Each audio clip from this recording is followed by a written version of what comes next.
3 points en commun. Toutes les personnes qui ont marqué l'histoire ont ces 3 points en commun. Ils ont su développer ces 3 P, que je qualifie les 3 P, ou les 3 pouvoirs. Toutes les personnes qui ont marqué l'histoire d'avant et de nos jours ont su vraiment développer ces 3 P-là. Et ces 3 P-là, nous allons essayer de voir ça dans cette vidéo, afin de permettre à tout un chacun de savoir quels sont les 3 P que les gens-là ont adoptés dans leur vie, afin d'impacter financièrement et psychologiquement et spirituellement et en même temps aussi en termes de relations. Toutes les personnes que vous connaissez aujourd'hui qui ont marqué l'histoire, quand vous regardez, ils ont ces 3 P en commun. Les 3 P, nous allons commencer par le premier P, qui est le pouvoir du pourquoi fort. Le pourquoi fort, c'est extrêmement important. Il faut savoir ce qui peut pousser quelqu'un à se lever chaque jour, matin, tôt le matin, afin de partir travailler. C'est parce qu'il y a un pourquoi fort qui le pousse à le faire. Nous qui avons fréquenté l'école, nous savons pendant les examens, qu'est-ce qui nous empêche parfois de partir se divertir dans des lieux luxe, qu'est-ce qui nous empêche parfois de partir se divertir dans des boîtes de nuit ou autre chose comme ça, qu'est-ce qui parfois qui nous empêche vraiment de dormir, sachant bien que d'autres amis sont en train de dormir, qu'est-ce qui nous empêche? C'est l'examen. Parce qu'il y a un pourquoi qui nous pousse vraiment à ne pas se coucher, mais plutôt à se lever et travailler durement et durement. Il faut comprendre, quand on a un objectif, l'objectif c'est comme la direction dans ta vie. C'est comme la direction. Et imaginez, toi tu te lèves le matin, tu viens au bord de la route, tu arrêtes le taximètre, tu montes, il te demande où tu veux aller, tu dis je ne sais pas. Qu'est-ce qu'il va te demander? Il va te demander de descendre. Parce que toi tu ne sais pas quel est ton objectif dans la vie. Quelle est ta direction? Donc quand tu n'as pas une direction, ce n'est pas quelqu'un d'autre qui va te permettre d'avoir ta direction. Mais c'est à toi-même de définir ta direction dans la vie. Et même s'il y a la direction maintenant, ce qui est plus important, c'est le pourquoi. Le pourquoi fort. Ou on peut dire la raison suffisante qui te pousse vraiment à te lever et à travailler. Ou bien la raison suffisante qui te pousse vraiment à faire ce que tu es en train de faire aujourd'hui, afin d'impacter le plus. Quelle est la raison suffisante? Le pourquoi fort.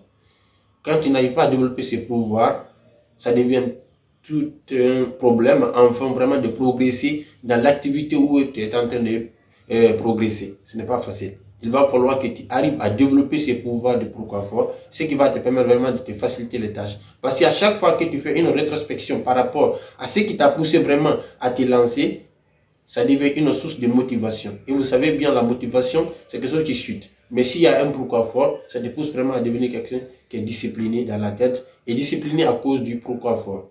Si vous comprenez. Juste un exemple frappant. Imaginez, vous êtes en face de 2 immeubles. L'immeuble A qui est là, on t'amène juste au niveau du 10e étage. Et l'immeuble B qui est là, on te demande vraiment, on met une planche entre les 2 immeubles, on te demande de passer par la planche et de rejoindre l'immeuble B.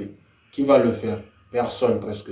Quand on dépose 10 millions, on te dit, il faut passer entre les 2 immeubles à travers la planche que tu sais bien. Moins directement tu tombes, tu perds la vie. Qui va le faire? Personne presque. Mais imaginez, d'une autre manière, tu te retrouves dans l'immeuble A.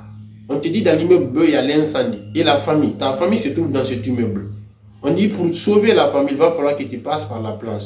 Qu'est-ce que tu vas faire? 90% te diront qu'ils vont passer sans même réfléchir. Qu'est-ce qui a changé? Rien n'a changé. C'est la raison seulement qui a changé.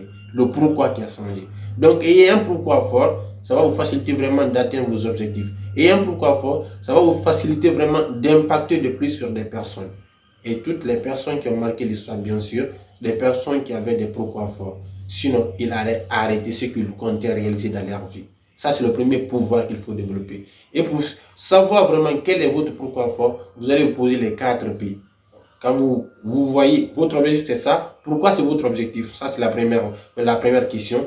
Deuxième question, lorsque vous répondez à cette question, pourquoi cette réponse que vous avez donnée? Et la troisième question, pourquoi la réponse que vous avez donnée? C'est que vous trouvez les 4 pourquoi par rapport à votre objectif. Là, vous allez trouver exactement c'est votre pourquoi. Ça peut vous pousser vraiment à vous lever chaque matin, chaque jour, afin de progresser dans la vie. Et le deuxième pouvoir qu'il faut développer, c'est la patience dans l'action. Car il faut comprendre, on ne peut pas cultiver aujourd'hui, récolter aujourd'hui. Il va falloir que ça prenne du temps. Il va falloir qu'on prépare la terre, qu'on met la sémence, on arrose très bien jusqu'à ce qu'on entretient jusqu'à un jour. Maintenant, on arrive à engranger les fruits. Mais quand tu décides de cultiver aujourd'hui et récolter aujourd'hui, plutôt tu vas récolter ce que tu as cultivé, ce que tu as sémé. Mais tu ne vas pas récolter les fruits quand même. Donc, il va falloir que vous cherchiez bien une chose. Il va falloir que nous soyons patients, mais dans l'action. Pas patients dans l'inaction. Patient dans l'inaction, c'est ce qu'on appelle la paresse. Il faut être patient dans l'action, en menant les actions chaque fois de manière disciplinée. Et il y a une chose qui est extrêmement importante. Il faut toujours oublier le résultat.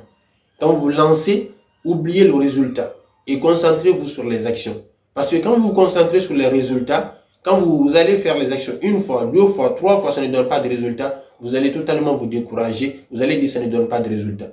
Tandis que quand vous vous donnez à 100%, vous continuez à mener les actions, tôt ou tard, un jour, vous aurez le résultat. Parce qu'il faut comprendre une chose, Dieu paye toujours l'effort fourni. Dieu paye toujours l'effort fourni. Et parfois, ce qu'on appelle même, dans le jargon du développement personnel, on dit l'effet cumulé. Tu peux mener beaucoup d'actions aujourd'hui, ça ne donne pas de résultats. Le jour où ça va donner des résultats, ça va donner des résultats qui sont astronomiques. Les gens vont se demander, c'est de la magie ou quoi? Tout simplement parce que c'est l'effet cumulé.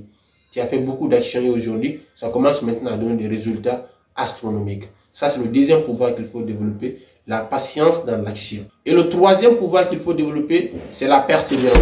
La persévérance, on dit, c'est le pont qui relie l'objectif et le succès ou la réussite.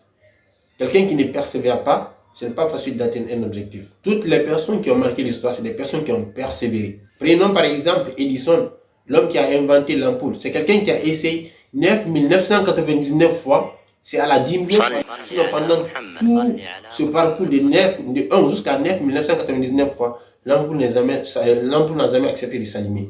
C'est à la 10 millième fois l'ampoule s'est allumée. Et si toutefois il n'avait pas continué, on allait se retrouver sous l'écran de ces lumières aujourd'hui. Et quand nous prenons même Elon Musk, c'est quelqu'un qui a échoué plusieurs fois, mais il savait bien qu'il va falloir qu'il continue toujours. C'est la persévérance qui peut te permettre vraiment d'atteindre n'importe quoi. Sachez bien, les difficultés que vous allez rencontrer au cours de votre chemin, c'est comme quand nous prenons une plante. Lorsque vous semez une plante, est-ce que lorsque vous prenez de l'eau pure, vous arrosez avec la plante, ça va développer la plante ou ça va tuer la plante? Je pense que ça va développer la plante. Et lorsque vous prenez de l'eau sale aussi et que vous arrosez avec la plante, ça va développer la plante ou pas? Ça va développer la plante. Donc ce qu'il faut comprendre tout simplement, lorsque vous vous challengez, vous avez un objectif à atteindre, les difficultés que vous allez rencontrer, considérez-les comme si ce sont de l'eau sale que vous avez versée sur votre plante. Plutôt ça va contribuer à vous développer à travers soit une raison suffisante qui va vous motiver de plus. Sachant bien, il y a des amis, peut-être, il y a d'autres personnes qui vont vous critiquer. Les critiques là, considérez comme si c'est de l'eau sale. Ça peut devenir un catalyseur pour vous qui va vous pousser vraiment à vous surpasser afin d'atteindre votre objectif. Parce que lorsque vous allez atteindre votre objectif, sachez bien, il y a des milliers de personnes qui sont autour de vous qui ne regardent que vous.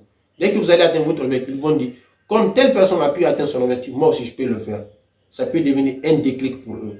Donc il faut persévérer. La persévérance, c'est le point qui relie l'objectif et le succès. Donc une fois arrivé là, je vais me limiter et je vous dis mille merci. Et j'ai pris aussi la décision à partir d'aujourd'hui, chaque une semaine, de partager une vidéo avec vous concernant le développement personnel, l'entrepreneuriat, le leadership ou le marketing relationnel. Et si ça vous a pris beaucoup, n'hésitez pas de liker et de partager la vidéo au maximum. Et surtout, si vous avez des thèmes aussi qui vous tiennent beaucoup, n'hésitez pas à les laisser à travers les commentaires. Je me ferai le plaisir de mener des recherches afin de vous satisfaire. Merci beaucoup. Arrêtez de croire.